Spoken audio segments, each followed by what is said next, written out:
On terms usage, sister and aunt. I am Tanis Leonhardi, she, her, hers of Seattle. I am Tanis Coralee, she, her, hers of Graceland. And I might even clarify a little bit about the dynamics, social dynamics at Graceland. So I'm going to talk through, in this video, I'm going to talk through my usage of the terms sister and aunt in my life story.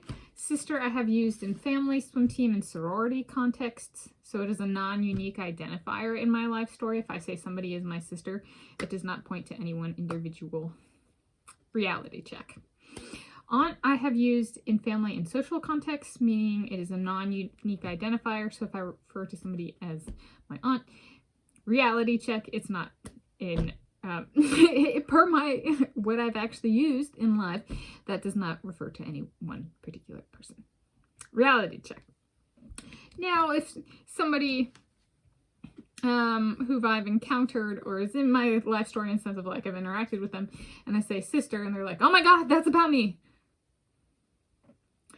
I think that's called being a psychopath, right? Or something like that. Is some people get really stuck in a very bad mental state. Not everybody does it. The world revolves around me. I'm the center of the universe. Deal with it, bitches. So do I got a number of those in my family? Okay. Again, non-unique identifiers. So family is one context, but am I talking about my swim team family, my sorority family, my family as in society, or a different type of family? Okay. And so, yeah, that's essentially the story of that usage is, I might say sister in a video. To me, I might be thinking about that person who slept above me in a bunk room in blank term when I was in a sorority, and people might interpret it as like a biological family member and be like, no, somebody who lived in my sorority. But I might not provide clarity there, right? I don't want to reveal the identity of a person. I do take effort on that. And I'd say one thing, and I've been covering a lot of autobiography and biography, and so this is one that I have thought about before as and I've discussed this, and it was the Nate Jackson Slow Getting Up, was 2013 autobiography, where he removes the company's name and goes, insert corporate logo here or whatever it is, and like that's the actual text of the book.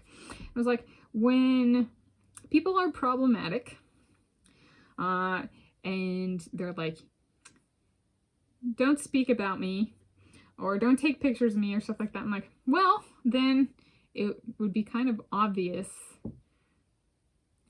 that maybe they shouldn't go in a print book either, right? Like I shouldn't include their name in a print book. Family is something we don't sign up for, so to speak. It's something that gets made for us by a bunch of different people. So complete removal would not be necessarily representative of reality. However, if a family member were enough of a problem, that is an option. Right? Reframe a situation to completely exclude a person, including their role. At its most intense, but at the cursory level, is remove the name of the person. Right? In that sense, then the person is provided protection especially in the sister or aunt category of, I have more than one, and I've had that in more than one setting. So there's no risk of, or not no risk, but minimize risk that they'll be identified as them by kind of washing them out, flooding them out with other contexts where I've used the term. So if people like ask for, don't use my name or take my picture or anything like that, it's kind of a funny one, actually, that particular one, because I'll meet people and they'll be like, I hear so much about you from so-and-so. And that so-and-so will then say, don't talk about me. Don't bring up my name, don't take my picture. And I'm like, and yet every person you introduced me to already knows about me, Tanis. So there's a little bit of hypocrisy there, right? They're hypocrites because they ask me to do something that they do not do for me, right, to me. And so yeah, I would hope, and I guess could be legally enforced then, right? Is they go, don't do that about me, so I don't do it. And then if they were to write a book and include my name or make a video to take my name, just include the lawyers. Well, your standard was blank and I followed it and you didn't, so therefore you were wrong. All right, so that's why I don't actually ask that from family members. I think I would call the don't take my picture, don't say my name, that kind of stuff is an anti-fame. Those are family members I interpret as people who do not want to be famous, right? Because with fame comes people taking your picture, writing about you, and doing a bunch of stuff you don't want them to do, and they do it anyway. That's fame, right? And so, but if a person is a good famous person, a non-temperamental famous person, right? They don't mind people taking the pictures and stuff like that. They might be like, I want to exert some control here because it is my life, but they don't go straight up no to anything and let me trash you, all right? Which is what I've kind of experienced a bit of. So my exclusion of them from videos and or books should be reciprocated, since they were the one to request it, if they really meant it anyway.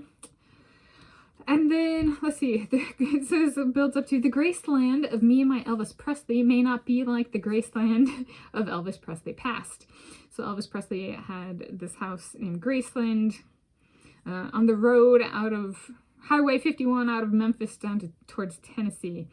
And his parents lived with him.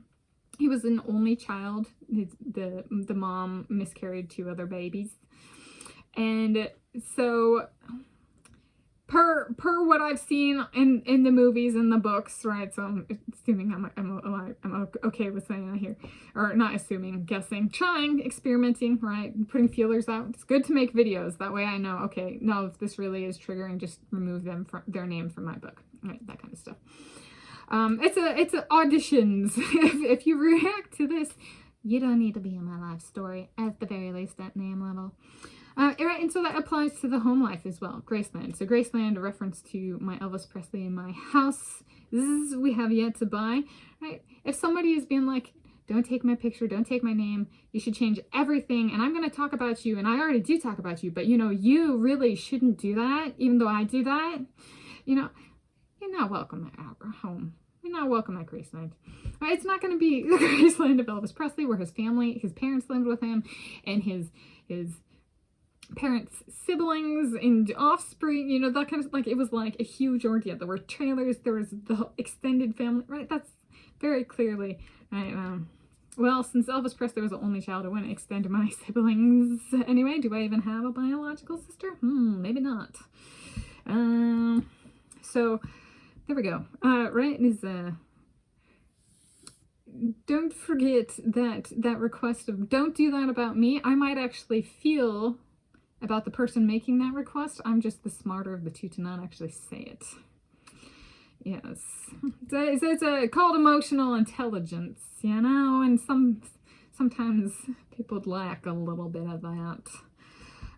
So we're not going to bring in people who would rile up our home culture and peaceful life with the unreasonable requests, so to speak. So there we go. And that was on my terms, usage, sister, and aunt. Or aunt or aunt, however one pronounces it.